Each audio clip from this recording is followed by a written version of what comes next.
Assalamualaikum warahmatullahi wabarakatuh. Salam farmasi, salam apoteker muda. Kembali lagi dengan saya di channel Apoteker Muda 20. Kali ini saya akan membahas tentang pembahasan soal tryout UKM Farmasi Klinis Part 3 dari nomor 21 sampai dengan 30. Dimulai saja yuk.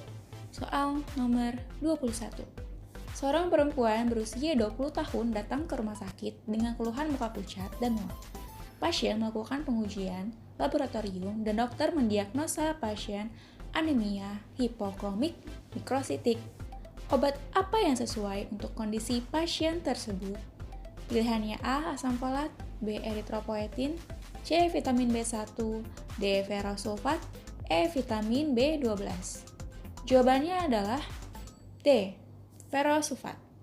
Nah, untuk pembahasannya, jadi teman-teman harus mengingat untuk kasus anemia, di mana anemia terbagi menjadi 3 yaitu megaloblastik, mikrositik, dan juga normositik. Untuk megaloblastik dapat digunakan terapi dengan vitamin B12, untuk mikrositik dapat digunakan ferrosulfat, dan untuk anemia normositik dapat menggunakan eritropoetin. Nah, seperti kasusnya yaitu biasa terjadi pada pasien gagal ginjal, di mana pada pasien gagal ginjal, jika Hb-nya dengan nilai 7-10 dapat digunakan terapi eritropoetin. Namun bila Hb-nya kurang dari 7 harus melakukan transfusi darah. Soal nomor 22.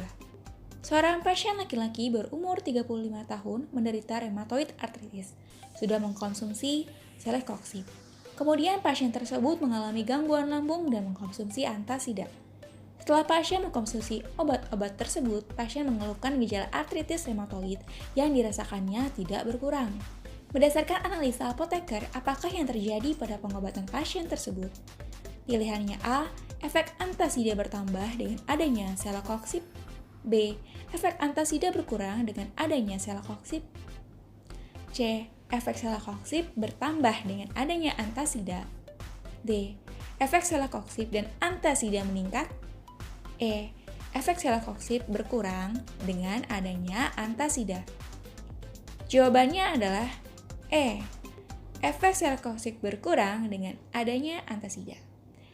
Di mana pembahasannya itu cara penggunaan yang tidak tepat dapat menyebabkan celecoxib tidak terabsorpsi dengan baik. Nah, untuk kasusnya di sini, yaitu terjadi interaksi obat antara celecoxib dan antasida. Nah, yang menyebabkan tadi yaitu efek celecoxib berkurang. Jadi, untuk rekomendasinya yaitu antasida harus diminum 30 menit sebelum makan dan celecoxib diminum setelah makan. Jadi, harus ada jeda dalam mengkonsumsi antasida dan celecoxib. Nah, di mana itu menyebabkan pH lambung tidak menjadi basa sehingga absorpsi obat dapat baik. Soal nomor 23. Seorang bayi baru lahir direncanakan untuk diberikan vaksin hepatitis B. Berapa kali vaksin yang diberikan pada bayi tersebut? Jawabannya A. 1 kali, B. 2 kali, C. 3 kali, D. 4 kali, dan E. 5 kali. Jawabannya adalah D ya, 4 kali. Soal nomor 24. Seorang wanita hamil 30 tahun datang ke dokter atas keluhan penyakit osteoporosisnya. Obat apakah yang kontraindikasi pada kondisi pasien tersebut? Pilihannya A. Alendronat, B. Glukosamin, C. Vitamin D, D. Raloxifene, dan E. Chondroitin. Jawabannya adalah D. Raloxifene. Karena raloxifene termasuk dalam kategori X. Untuk soal nomor 25.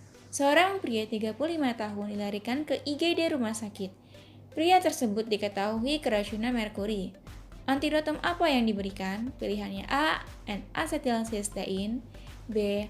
Atropine sulfat, C. Natrium nitrit, D. Dimecaprol, dan E. Flumazenil. Jawabannya adalah D. Dimecaprol.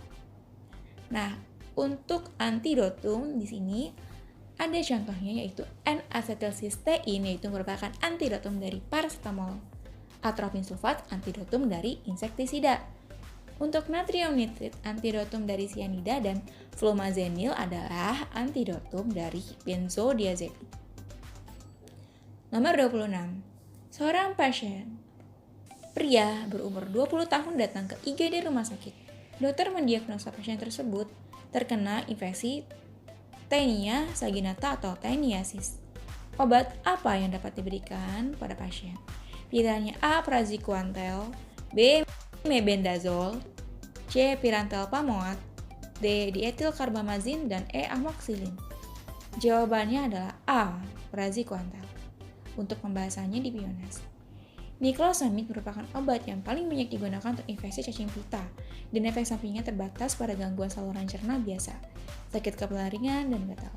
Niclosamide tidak efektif untuk larva cacing. Kekhawatiran terhadap terjadinya cysticercosis pada infeksi Taenia solium tidak terbukti. Dapat diberikan mencehar 2 jam sesudah pemberian obat dan dapat diberikan obat anti muntah sebelum pemberian obat. Nah, untuk praziquantel sama efektivitasnya dengan niclosamide dan diberikan dalam dosis tunggal 10-20 mg per kilogram berat badan. Setelah sarapan ringan itu 25 mg per kilogram berat badan untuk Hymenolepis. Nah, tadi pada soal yang ditanya adalah karena infeksi dari Taenia saginata. Nah, untuk Taenia saginata dapat digunakan niclosamide ataupun yaitu praziquantel. Soal nomor 27. Seorang wanita umur 34 tahun datang ke rumah sakit mengalami lemas dan mual. Dokter mendiagnosa pasien mengalami anemia. Kemudian dokter meresepkan verum untuk mengatasinya. Namun dokter bertanya kepada apoteker vitamin apa yang membantu kerja dari obat verum tersebut. Vitamin apakah yang dimaksud? A. Vitamin A, B. Vitamin B, C. Vitamin C, D. Vitamin D, dan E. Vitamin E. Jawabannya adalah C. Vitamin C. Nah, tadi obatnya adalah verum atau zat besi, di mana vitamin C dapat meningkatkan absorpsi dari non-hemoiron. Itu vitamin C berperan sebagai agen produksi yang mengubah Fe3+ menjadi Fe2+. Nah, di sini. Dan membentuk kompleks Fe, asam askorbat yang lebih mudah diserap. Pembentukan kompleks tersebut terjadi di lambung, namun kompleks ini akan tetap larut di usus halus. Dengan demikian, absorpsi dari si verum ini di intestinal akan meningkat. Soal nomor 28. Seorang wanita 28 tahun mendapatkan terapi asam valproat. Apa efek samping penggunaan asam valproat? Pilihannya A. Spina bifida, B. Anemia aplastik, C. Ototoksik, D. Gray baby syndrome, dan E. ataxia. Jawaban yang benar adalah A. Spina bifida. Soal nomor 29. Seorang pasien laki-laki 30 tahun gagal ginjal kronis didiagnosa anemia normositik. Diketahui nilai Hb 8 gram per desiliter. Terapi apa yang direkomendasikan? Pilihannya A. Vitamin B12, B. Asam folat, C. Erythropoietin alfa, D. Ferrosulfat, dan E. Pyridoxine. Jawabannya adalah C. Erythropoietin alfa. Nah, seperti pada soal sebelumnya yang menjelaskan tentang anemia, di sini anemia normositik dari gagal ginjal kronis. Pada umumnya pasien dapat diberikan terapi erythropoietin. Nah, bila kadar hemoglobinnya itu di bawah 10 gram per desiliter. Jadi jawaban yang tepat adalah erythropoietin. Soal nomor 30. Seorang pasien pria masuk IGD dengan diagnosa serangan angina akut. Obat apakah yang tepat untuk diberikan untuk pasien tersebut? Pilihannya A. ARB, B. ACI, C. Beta blocker, D. CCB, dan E. nitrat. Jawaban yang tepat adalah nitrat. Nah, nitrat ini digunakan untuk mengatasi serangan angina akut ya. Sekian penjelasan untuk part 3 dari pembahasan TO Farmasi Klinis Apoteker Muda 20. Kurang lebihnya mohon maaf. Terima kasih. Jangan lupa like dan subscribe. Salam farmasi, salam apoteker muda. Assalamualaikum warahmatullahi wabarakatuh.